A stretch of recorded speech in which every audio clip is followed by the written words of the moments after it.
Hello दोस्तों, देखिए भाई, स्वागत है आप सभी का हमारे YouTube channel focus study classes पर। दोस्तों, हम पढ़ रहे थे दिल्ली सल्तनत, जिसका टाइम पीरियड है 1206 से 1526 ईस्वी। और दिल्ली सल्तनत में हमने दो महत्वपूर्ण टॉपिक, गुलाम वंश और खिलजी वंश, कंप्लीट किया था। और पिछली क्लास में हमने शुरू किया था तुगलक वंश या तुगलक डायनेस्टी, जिसमें हमने मोहम्मद बिन तुगलक के बारे में बात की थी और गयासुद्दीन तुगलक के बारे में बात की थी, जिसके संस्थापक थे गयासुद्दीन तुगलक।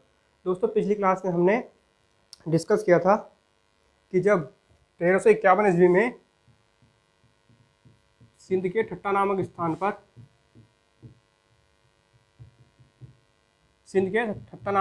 पर जब एक विद्रोह हुआ था, तो इस विद्रोह को ही नियंत्रित करने फिरोज शाह तुगलक और मोहम्मद बिन तुगलक गए थे। लेकिन रास्ते में ही अचानक मोहम्मद बिन तुगलक की तबीयत बिगड़ती है और उसकी वहीं पर मृत्यु हो जाती है। लेकिन अपने मरने से पहले मोहम्मद बिन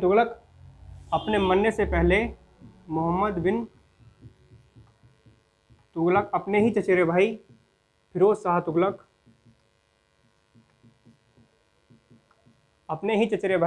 तुगलक को दिल्ली सल्तनत का अगला सुल्तान नियुक्त करता है। और यहीं पर सिंध के ठत्ता नामक स्थान पर ही फिरोज शाह तुगलक का राज्याभिषेक होता है। तो आज हम पढ़ेंगे फिरोज शाह तुगलक के बारे में, जो कौन है, मोहम्मद बिन तुगलक का चचेरा भाई। दोस्तों, फिरोज शाह तुगलक का जो पिता थे, फिरोज शाह तुगलक के फादर का नाम मलिक रजब था।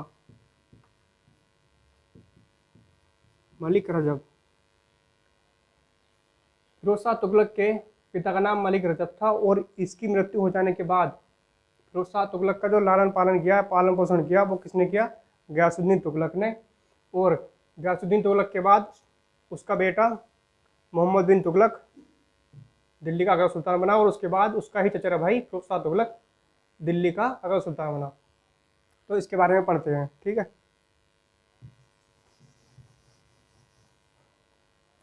दोस्तों, फिरोज शाह तुगलक को कहा जाता है, ये इसे जाना जाता है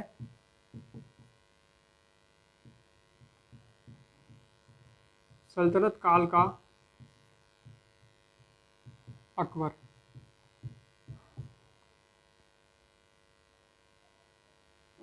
दोस्तों, फिरोज शाह तुगलक को हम सल्तनत काल का अकबर के नाम से जानते हैं। अब ऐसा क्यों जानते हैं? जब इतिहासकारों ने इसके बारे में पढ़ा, तो इतिहासकारों को कहीं ना कहीं सिमिलरिटी या समानता नजर आई। किसके बीच में? फिरोज शाह तुगलक और मुगल वंश के शासक अकबर के बीच में। क्योंकि मुगल वंश में सती प्रथा को प्रतिबंध या बंद करने का काम सबसे पहले किसने किया? अकबर ने। और सल्तनत काल में सती प्रथा को प्रतिबंधित या बंद करने का काम किसने किया? फिरोज शाह तुगलक ने। और जब इतिहासकार एलिफेस्टिन ने इसके बारे में पढ़ा, तो इतिहासकार एलिफेस्टिन ने ही कहा कि कहीं ना कहीं फिरोज शाह तुगलक और अकबर ने एक ऐसा काम किया, क्योंकि अकबर फिरोज शाह तुगलक से महान बादशाह था, इसलिए हम फिरोज शाह तुगलक को सल्तनत काल का अकबर कहते हैं। दोस्तों, अगर बात करें हम इसके आर्थिक या राजनीतिक स्वभाव की,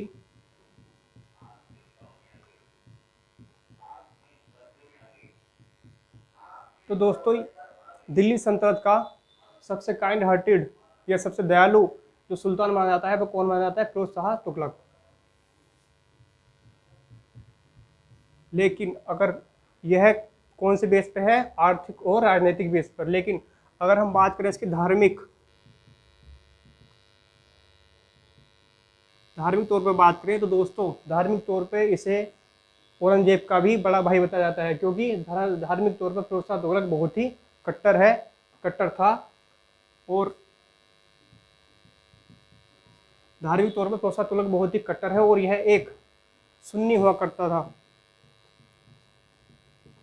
जो सुन्नियत को फॉलो किया करता था, या सुन्नी मुसलमान था। ठीक है दोस्तों, इसने अपने शासनकाल में जनता की भलाई के लिए काफ़ी सारे काम किए, काफ़ी सारे सुधार किए। इसे ही हम कहते हैं सल्तनत काल का अकबर। दोस्तों, इसने अपने शासनकाल में कुछ शहर बसाए, 6 शहर बसाए इसने, तो उनके नाम जानते हैं। सबसे पहला है हिसार, जो कहाँ पर है, हरियाणा में। हरियाणा का ही एक ज़िला है हिसार, जिसे हम आज हिसार के नाम से जानते हैं, लेकिन जिस समय फिरोज शाह तुगलक ने उसे बसाया था तो उस समय वह कहलाता था फिरोजा, जो कहाँ है, हरियाणा। हरियाणा का एक ज़िला है। इसके द्वारा बसाया गया दूसरा शहर हरियाणा का ही फतेहाबाद।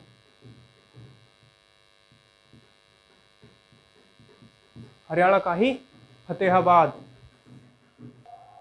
दोस्तों, इसके द्वारा बसाया गया दूसरा शहर का नाम है फतेहाबाद, जो कहाँ पर है, हरियाणा में ही है यह भी। और यह फतेहाबाद इसने अपने पुत्र, इसके पुत्र का नाम था फतेह खां, क्योंकि इसका जन्म यहीं हुआ था और इसने अपने पुत्र के नाम पर ही इसका नाम फतेहाबाद रखा था। इसके द्वारा बसाया गया तीसरा शहर पंजाब का फिरोजपुर, जो कहाँ पर है, पंजाब में। कहाँ पर, सतलज नदी के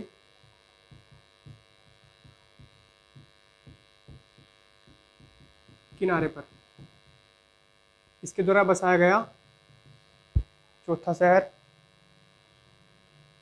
फिरोज शाह कोटला,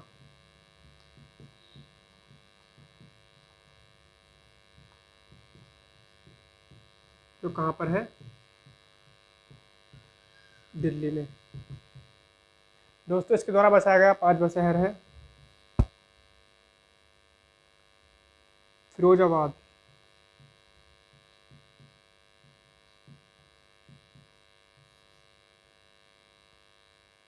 जिसे हम किस नाम से जानते हैं, गिलास सिटी। दोस्तों, फिरोजाबाद अपने चूड़ियों और कांच के लिए प्रसिद्ध है और इसलिए इसे हम किस नाम से जानते हैं, गिलास सिटी के नाम से। यहाँ पर चूड़ियों का और कांच का जो कारोबार होता है वो बहुत ज़्यादा होता है, या यहाँ की चूड़ियाँ या कांच के सामान होते हैं वो बहुत ही फेमस होते हैं, ठीक है। इसलिए इसे हम जानते हैं गिलास सिटी के नाम से। इसके द्वारा बसाया गया छठा शहर जौनपुर, जो इसने अपने भाई जोना खां के नाम पर बसाया था, जिसे हम जानते हैं मोहम्मद बिन तुगलक के नाम से, ठीक है, भाई के नाम पर, ठीक है। इसने अपने भाई के नाम पर बसाया जौनपुर, तो उसके भाई का नाम क्या था, जोना खां, जो मोहम्मद बिन तुगलक है, ठीक है। और दोस्तों, जौनपुर को ही हम जानते हैं सिराज ए हिंद। जौनपुर को हम सिराज ए हिंद या पूर्व का सिराज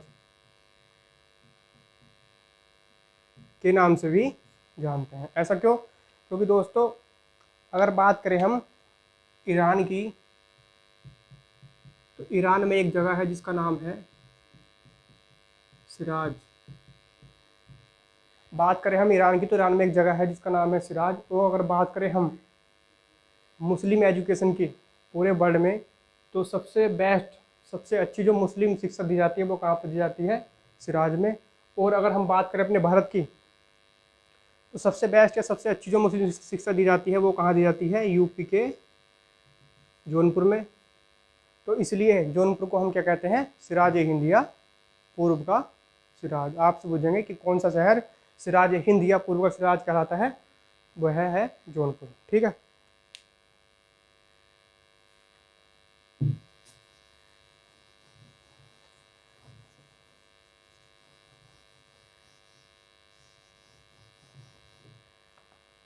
दोस्तों, पिछली क्लास में हमने पढ़ा था कि सल्तनत काल में या दिल्ली सल्तनत में सबसे पहले सिंचाई के लिए नहर जो बनवाई थी, वे किसने बनवाई थी, गयासुद्दीन तुगलक ने। लेकिन अगर आपसे पूछे कि अपने शासनकाल में या दिल्ली सल्तनत का वह कौन सा सुल्तान था जिसने सिंचाई के लिए सर्वाधिक नहरें बनवाई थी, तो कौन था दोस्तों, फिरोज शाह तुगलक। इसने सिंचाई के लिए सर्वाधिक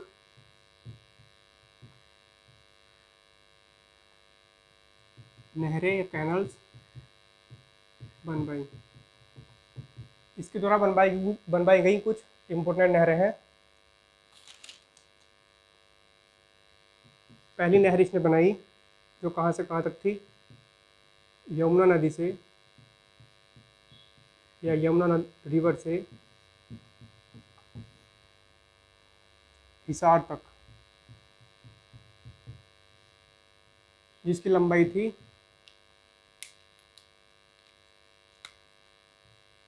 150 माइल्स या 150 मील, और जिसे किस नाम से जाना जाता था, अलूगखनी नहर के नाम से।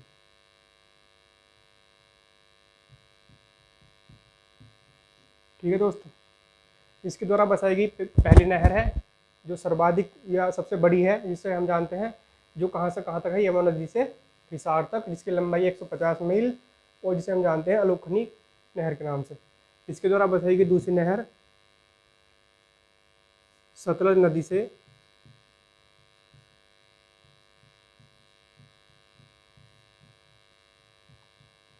घगर नदी तक, जिसकी लंबाई कितनी है,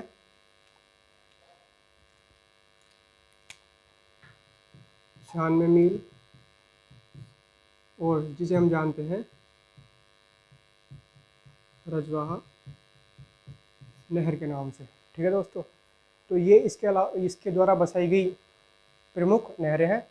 इसके अलावा दोस्तों इसने इसके अलावा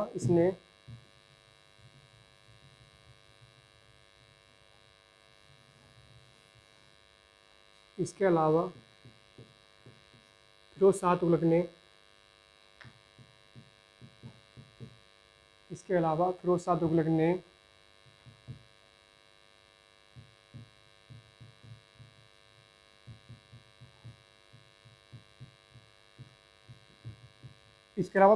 ने सिरसा में एक नहर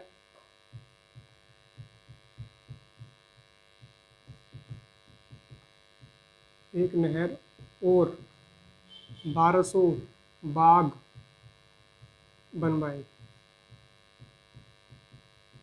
और ये जो बाग थे ये किसके थे, ये फलों के बाग हुआ करते थे, फलों के बाग। ठीक है, इसके अलावा फिरोज शाह तुगलक ने सिरसा में एक नहर और 1200 बाग बनवाए, जो किसके बाग थे, फलों के बाग थे। ठीक है दोस्तों,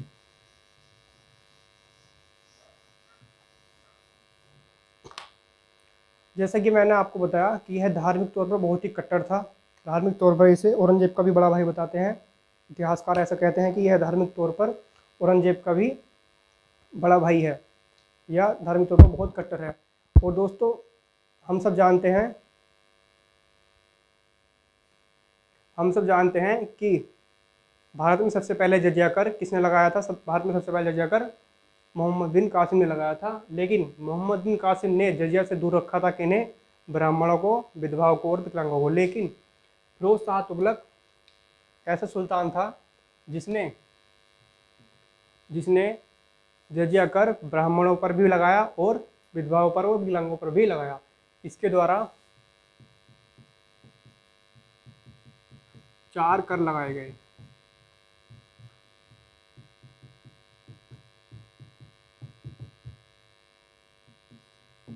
इसमें पहला है खराज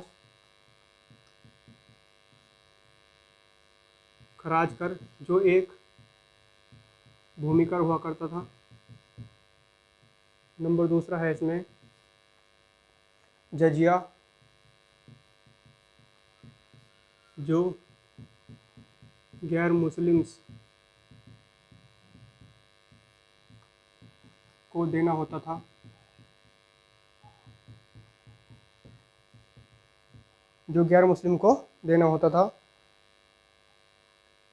आपसे क्वेश्चन पूछेंगे कि वह कौन सा सुल्तान था जिसने दिल्ली सल्तनत का वह पहला कौन सा सुल्तान था जिसने जजिया कर ब्राह्मण पर भी लगाया था, तो वह कौन था, फिरोज शाह तुगलक इसने जजिया कर ब्राह्मणों पर भी लगाया था, या ब्राह्मणों पर जजिया कर लगाने वाला यह प्रथम सुल्तान था। ठीक है। इसके बाद इसके द्वारा लगाया गया तीसरा कर है ज़कात कर। ज़कात कर जो किसके द्वारा दिया जाता था? मुसलमानों के द्वारा।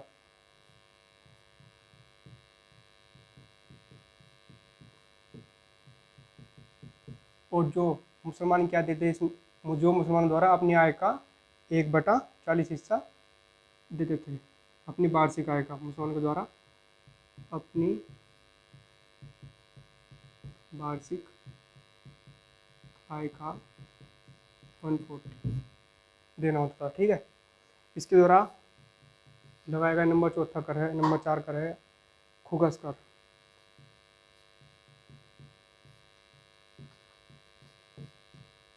जो इसमें लगता था, जैसे युद्ध होते थे तो युद्ध में लूटी हुई जो वस्तु हुआ करती थी, या जो सामान हुआ करता था, या जो संपत्ति हुआ करती थी, उन पर जो लगने वाला कर था उसे हम जानते हैं किस नाम से?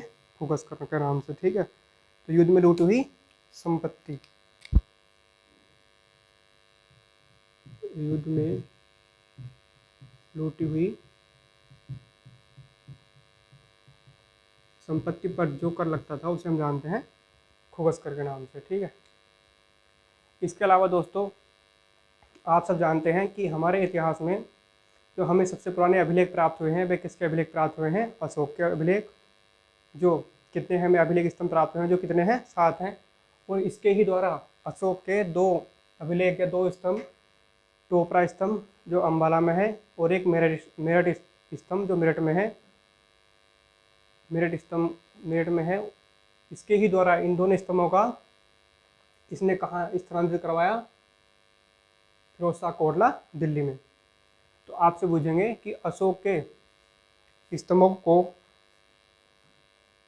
स्तंभों को अम्बाला से या मेरठ से, जो मेरठ पिलर था वहाँ से स्थानांतरित, वहाँ से दिल्ली के फिरोज शाह कोटला में कौन सा सुल्तान लेकर गया था? तो वह कौन है? फिरोज शाह तुगलक। ठीक है।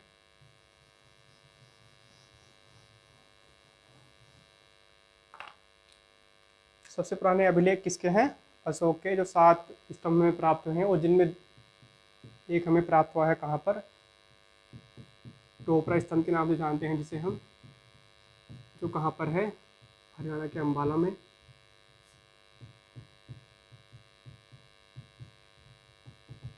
और दूसरा हमें मिला है कहाँ से? मेरठ से। मेरठ स्तंभ जो कहाँ पर है? मेरठ में ही। फिरोज शाह तुगलक के ही द्वारा,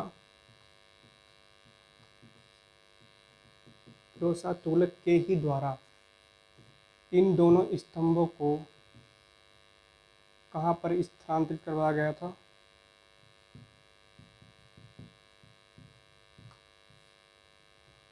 दिल्ली के फिरोज शाह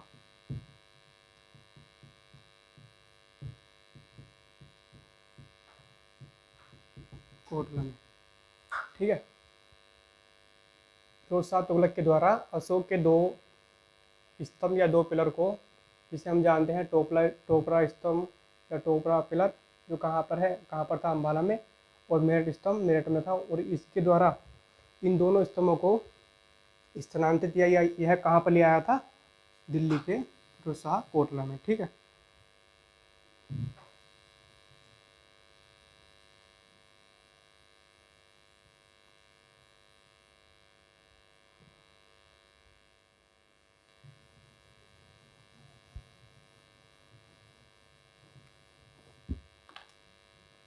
दोस्तों जैसे कि मैंने आपको बताया, धार्मिक तौर पर बहुत ही कट्टर था, लेकिन आर्थिक तौर पर बहुत दयालु था। लेकिन धार्मिक तौर पर कट्टरता की वजह से ही इसने हमारे जगन्नाथ मंदिर पर आक्रमण करके उसे नष्ट करवाया था। दोस्तों फिरोज शाह तुगलक के ही द्वारा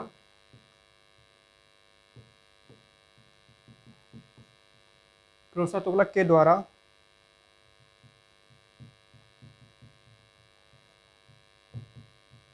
जगन्नाथ मंदिर पर आक्रमण किया गया, जो कहाँ पर है, पूरी उड़ीसा में। और इतिहासकार ऐसा कहते हैं कि फिरोज शाह तुगलक के द्वारा इस मंदिर पर आक्रमण करके, जगन्नाथ मंदिर पर आक्रमण करके, इसने यह मंदिर नष्ट करवा दिया था।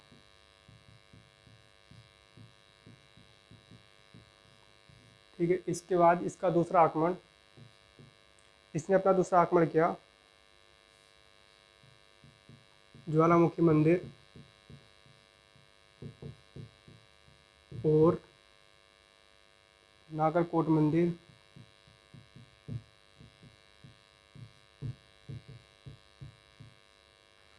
जो कहाँ पर है, हिमाचल प्रदेश के कांगड़ा जिले में।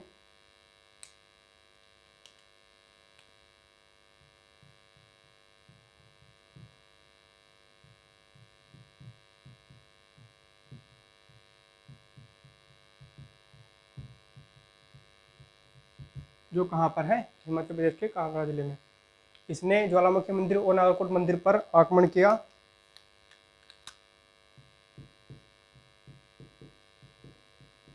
और इतिहासकार कहते हैं कि यहीं से इसने पुराने संस्कृत के दस्तावेज को लूटकर और उन्हें जलवा दिया या उन्हें नष्ट करवा दिया। यहीं से फिरोज शाह तुगलक ने,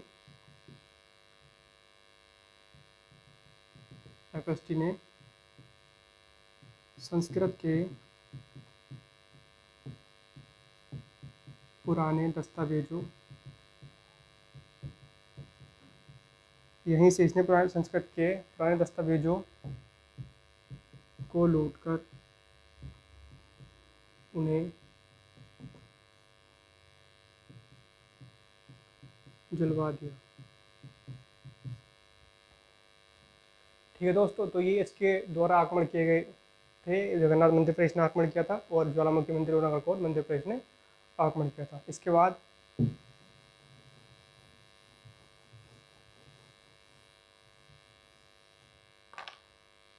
क्योंकि दोस्तों धार्मिक तौर पर तो यह कट्टर था, लेकिन आर्थिक तौर पर, राजनीतिक तौर पर यह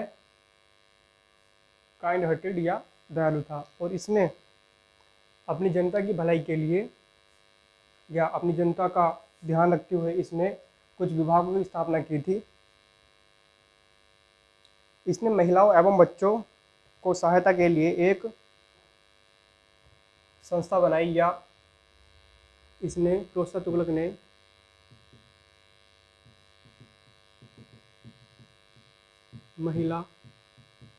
महिलाओं एवं बच्चों को सहायता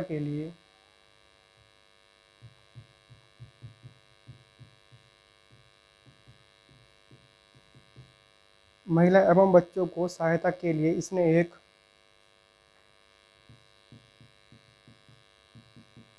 विभाग बनाया,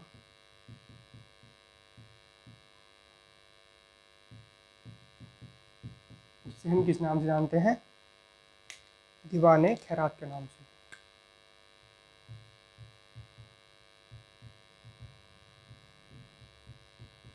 दीवाने खैरात के नाम से आपसे मालूम करेंगे कि दीवाने खैरात नामक बच्चों एवं महिलाओं के सहायता के लिए जो विभाग बनाया गया था, वह किसके द्वारा बनवाया गया था, फिरोज शाह तुगलक के द्वारा। इसके अलावा इसने लोगों को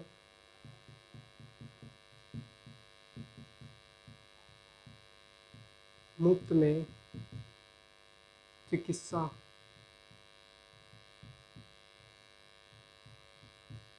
सेवा शुरू की।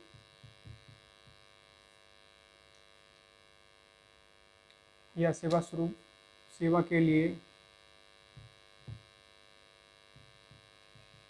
एक विभाग बनाया, जिसे हम जानते हैं किस नाम से, दार उल शिफा के नाम से। दार उल शिफा के नाम। ठीक है दोस्तों, इसके अलावा इसने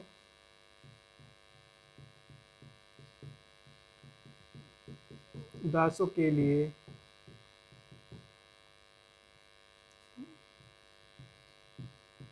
एक विभाग बनवाया,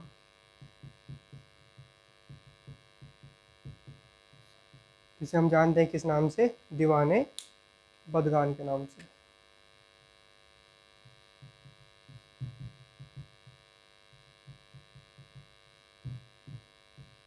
ठीक है दोस्तों, ये इसके द्वारा कुछ विभाग बनाए गए थे।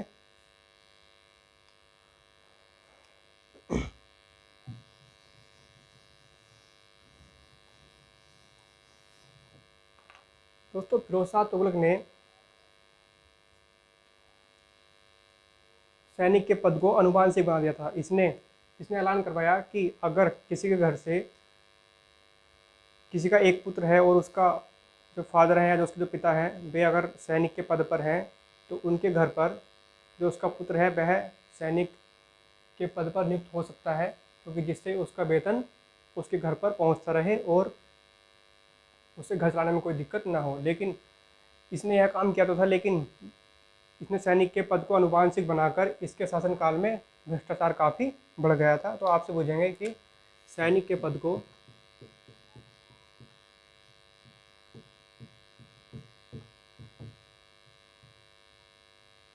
अनुवांशिक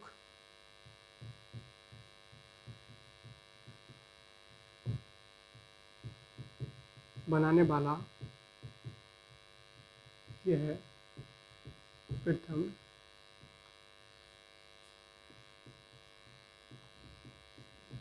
सुल्तान था। ठीक है दोस्तों, सैनिक के पद को अनुवांशिक बनाने वाला यह प्रथम सुल्तान था।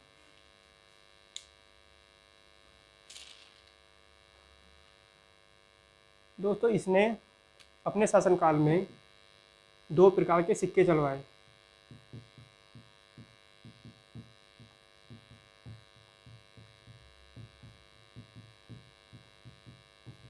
इसने अपने शासनकाल में 2 प्रकार के सिक्के चलवाए, जिन्हें हम किस नाम से जानते हैं।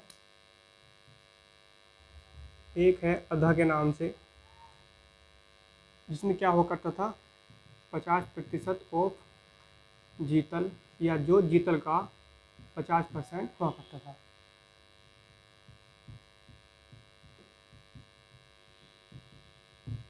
हम जानते हैं जीतल हम किसे कहते हैं, तांबे के सिक्के को, जो किसके द्वारा चलवाए गए थे, इल्तुतमिश के द्वारा। ठीक है, और इसके द्वारा चलवाया गया दूसरा सिक्का जो बिक कहलाता है, बिक। और बिक में क्या होता है, इसमें होता है 25% वो जीतल, या जीतल का 25%। ठीक है, इसके द्वारा चलवाए गए 2 सिक्के, जिसमें पहला नाम है अधा, जो जीतल का 50% हुआ करता था, या जिसकी वैल्यू जीतल का 50% के बराबर हुआ करती थी। और दूसरा है बिक, जिसकी वैल्यू जीतल के 25% के बराबर हुआ करती थी। ठीक है दोस्तों, 1369 ईस्वी में इसी के शासनकाल में कुतुब मीनार, हम जानते हैं कुतुब मीनार का निर्माण इल्तुतमिश के द्वारा पूरा करवाया गया था, लेकिन जो इसकी नींव रखवाई थी या इसका निर्माण कार्य शुरू करवाया था वह कुतुबुद्दीन ऐबक के द्वारा करवाया गया था। और इसी के शासनकाल में 1369 ईस्वी में आकाशीय बिजली गिरने के कारण कुतुब मीनार की ऊपरी जो मंजिल थी वह क्षतिग्रस्त हुई। और 1369 ईस्वी में फिरोज शाह तुगलक ने कुतुब मीनार की ऊपरी मंजिल का निर्माण कराया। तो आपसे क्वेश्चन पूछेंगे, आपसे मालूम किया जाएगा कि कुतुब मीनार की ऊपरी मंजिल का पुनर्निर्माण कौन से सुल्तान ने करवाया था। तो वह किसने करवाया था, फिरोज शाह तुगलक ने। 1369 ईस्वी में इसने कुतुब मीनार की ऊपरी मंजिल का, हाँ दोस्तों, इसने 1369 ईस्वी में फिरोज शाह तुगलक ने कुतुब मीनार की ऊपरी मंजिल का पुनः निर्माण करवाया, क्योंकि इसी के शासनकाल में कुतुब मीनार की ऊपरी मंजिल आकाश से बिजली गिरने से क्षतिग्रस्त हो गई थी, और फिरोज शाह तुगलक के ही द्वारा 1369 ईस्वी में कुतुब मीनार की ऊपरी मंजिल का पुनर्निर्माण करवाया गया। ठीक है। इसके बाद दोस्तों 1388 ईस्वी में फिरोज शाह तुगलक की मृत्यु हो गई, और जैसे ही इसकी मृत्यु हुई, इसकी मृत्यु के बाद डाउनफॉल शुरू हुआ किसका? तुगलक वंश का, या पतन शुरू हुआ किसका? तुगलक वंश का। और 1388 से 1394 मात्र 6 साल में ही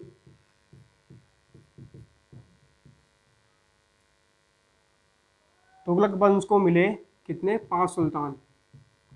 लेकिन एग्ज़ाम की दृष्टि से देखें तो बिल्कुल भी इम्पोर्टेंट नहीं है, लेकिन पता होना चाहिए कि इस वंश का अंतिम सुल्तान कौन है। ठीक है।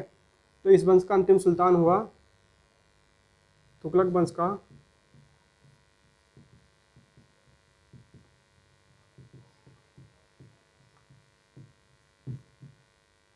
नसीरुद्दीन महमूद। इस वंश का अंतिम सुल्तान हुआ नसीरुद्दीन महमूद।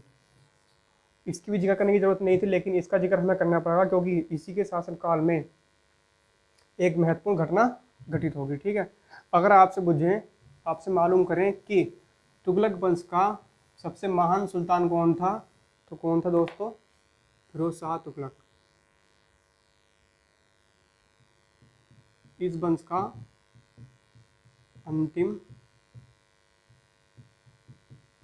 महान सुल्तान किसे माना जाता है? फिरोज शाह तुगलक को। और अब हम पढ़ेंगे इस वंश के अंतिम सुल्तान नसीरुद्दीन महमूद के बारे में।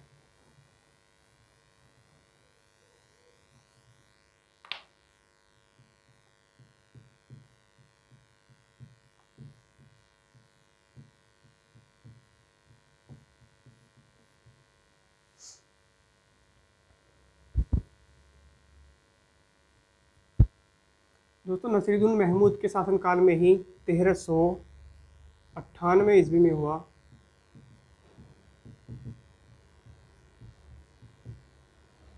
तैमूर का आक्रमण।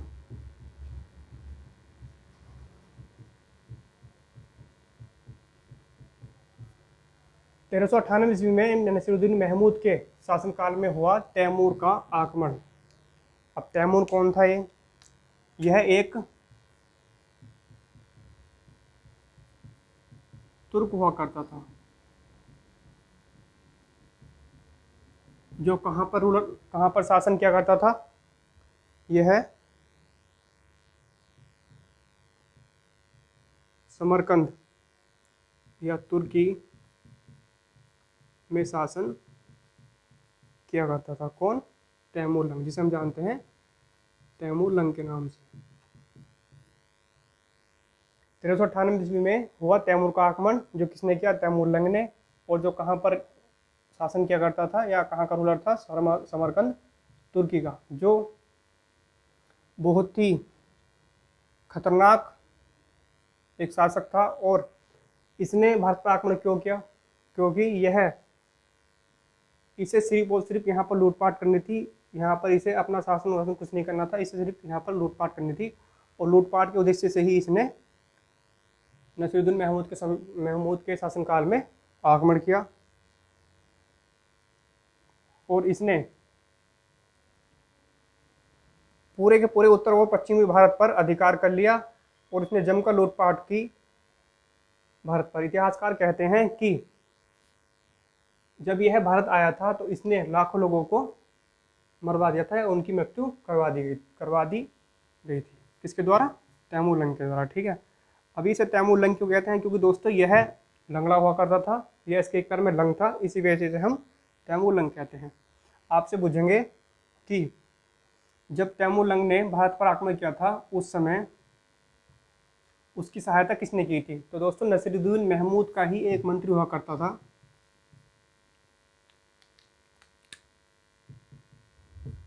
एक मंत्री हुआ करता था जिसे हम जानते हैं किस नाम से?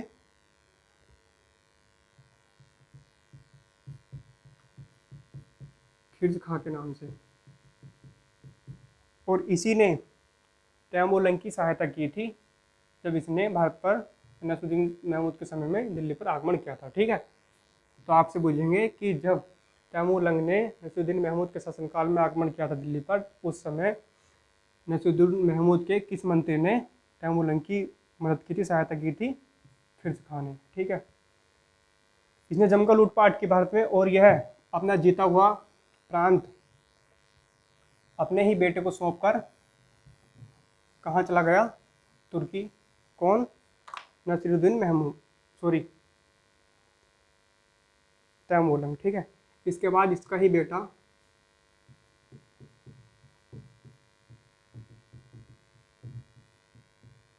का बेटा हुआ कौन? शाहरुख खान। ठीक है,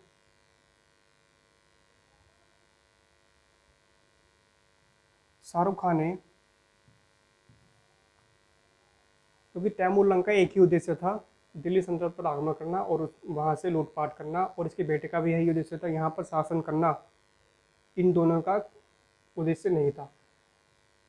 लूटपाट करके यहाँ से तैमूर लंग चला गया, अपना जीता हुआ प्राण छोड़कर किसके? शाहरुख खां को सौंप दिया, और उसके बाद शाहरुख खां भी यहाँ से चला गया, अपना जीता हुआ प्रांत या अपने जीते हुए प्रांत का अधिकारी किसे बनाकर? खिर्ज खां को। लेकिन अब खिर्ज खां कौन था? खिर्ज खां नसीरुद्दीन महमूद का एक मंत्री हुआ करता था, लेकिन खिर्ज खां नाम का ही शासक था, क्योंकि जितना भी रेवेन्यू हुआ करता था यह किसे भिजवाया करता था? शाहरुख खां को। ठीक है, शाहरुख खां किसका बेटा था? तैमूर लंग का। ठीक है, अब यहाँ पर अंत होता है किसका? तुगलक डायनेस्टी का, तुगलक वंश का। और यहाँ पर एक इस खिर्ज खां नाम के व्यक्ति ही द्वारा दिल्ली सल्तनत पर एक और नए वंश की शुरुआत होती है, जिसे हम जानते हैं सैयद वंश के नाम से, जो भारत का प्रथम शिया वंश है।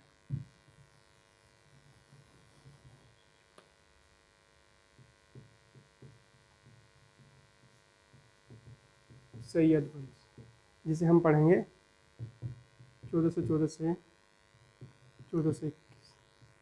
एग्जाम पॉइंट ऑफ व्यू से इतना इम्पोर्टेंट नहीं है, लेकिन थोड़ा बहुत पता होना चाहिए कि संस्थापक कौन है और लास्ट रूलर या लास्ट शासक कौन है। ठीक है, तो सैयद वंश की स्थापना किसके द्वारा की गई थी?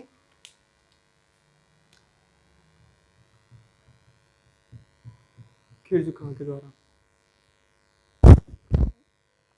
आपसे पूछेंगे भारत का प्रथम शिया वंश कौन सा था? तो कौन सा था? सैयद वंश प्रथम शिया वंश कहलाता है। ठीक है, सैयद वंश भारत का प्रथम शिया वंश कहलाता है। दोस्तों आपसे पूछेंगे कि खिर्ज खां ने, अब तक हमने जितना भी पढ़ा उसमें सभी ने सुल्तान की उपाधि धारण की, क्योंकि इल्तुतमिश ने ही अपने शासनकाल के दौरान यह अनाउंसमेंट करवाया था कि मेरे बाद जितने भी शासक होंगे, रूलर होंगे, वे सब सुल्तान की उपाधि धारण करेंगे। लेकिन खिर्ज खां ने ऐसा नहीं किया। खिर्ज खां ने सुल्तान की उपाधि धारण नहीं की, बल्कि इसने उपाधि धारण की थी किसकी? रैयत ए आला की।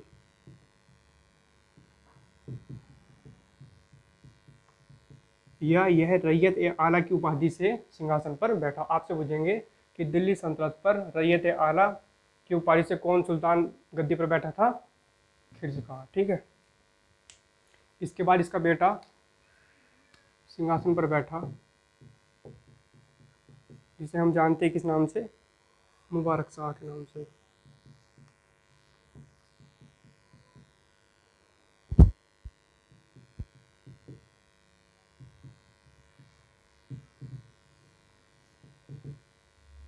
ठीक है,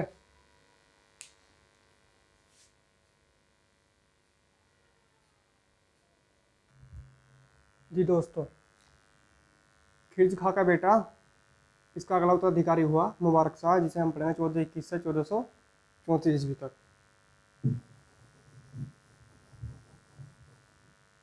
मुबारक शाह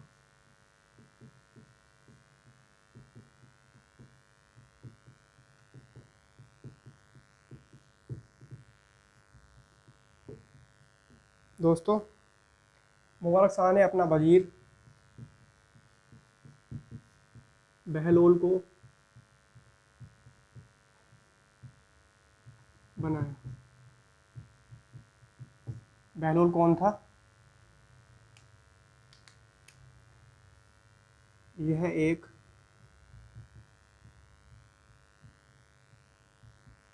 अफगानी था।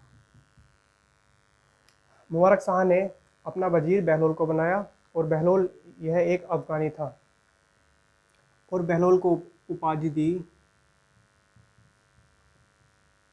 मुबारक शाह ने बहलोल से प्रभावित होकर बहलोल को उपाधि दी खाने खाना की।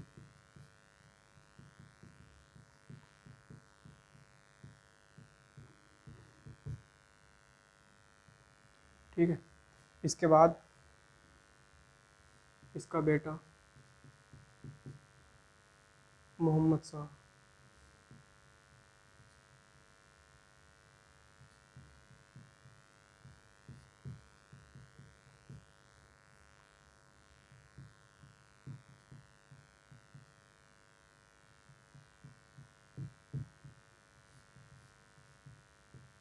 इसके बाद इसका बेटा मोहम्मद शाह।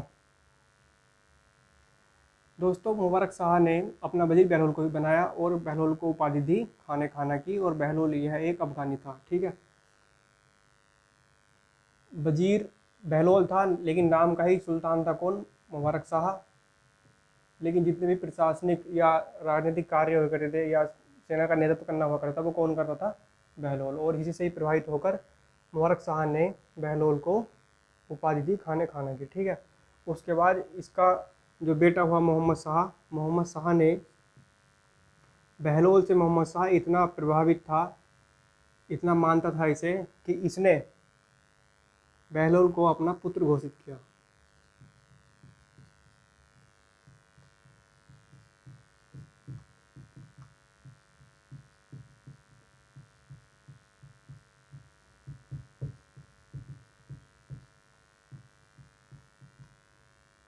मोहम्मद शाह ने बहलोल को अपना पुत्र घोषित किया,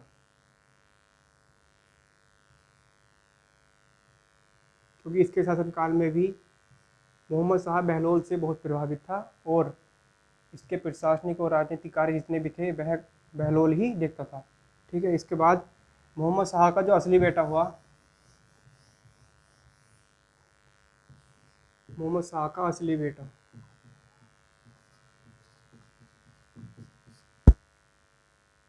अलाउद्दीन आलम शाह।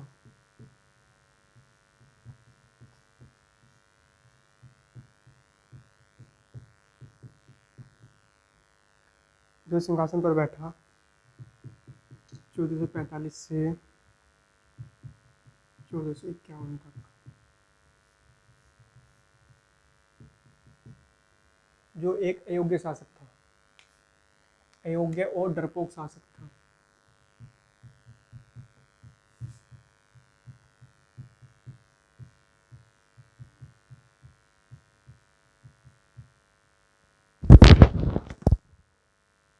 बहलोल ने अलाउद्दीन आलम शाह से कहा कि आप अपना सारा राजपाट, यानी आप अपना जितना भी तुम्हारा प्रांत है सब मुझे दे दो, नहीं तो मैं आपको मार दूंगा। क्योंकि अलाउद्दीन आलम शाह बहुत ही डरपोक और अयोग्य शासक था। आपसे पूछेंगे कि दिल्ली सल्तनत में वह कौन सा सुल्तान था या वह कौन सा शासक था जिसने अपनी मर्जी से अपना शासन बहलोल को दिया था? तो कौन था दोस्तों? अलाउद्दीन आलम शाह। इसने अपनी मर्जी से अपना शासन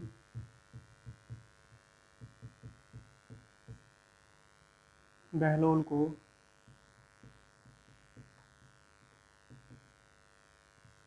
दे दिया था। क्यों? क्योंकि यह बहुत ही डरपोक और अयोग्य शासक था। और दोस्तों यहीं जैसे ही अलाउद्दीन आलम शाह ने अपना शासन बहलोल को दिया, वैसे ही बहलोल ने दिल्ली सल्तनत में एक नए वंश की स्थापना की जिसे हम जानते हैं लोधी वंश, जो हम पढ़ेंगे अगली क्लास में। और जो दिल्ली सल्तनत का लास्ट वंश होगा लोधी वंश। इसके बाद हम शुरू करेंगे मुगल वंश, क्योंकि पानीपत के युद्ध में बाबर के द्वारा इब्राहिम लोधी जब पराजित होगा तो बाबर ही स्थापना करेगा किसकी? मुगल वंश की। ठीक है, तो आज के लिए इतना ही। Thank you for watching. अगर वीडियो पसंद आई हो तो अपने दोस्तों को शेयर करें और चैनल को सब्सक्राइब करें। Thank you for watching.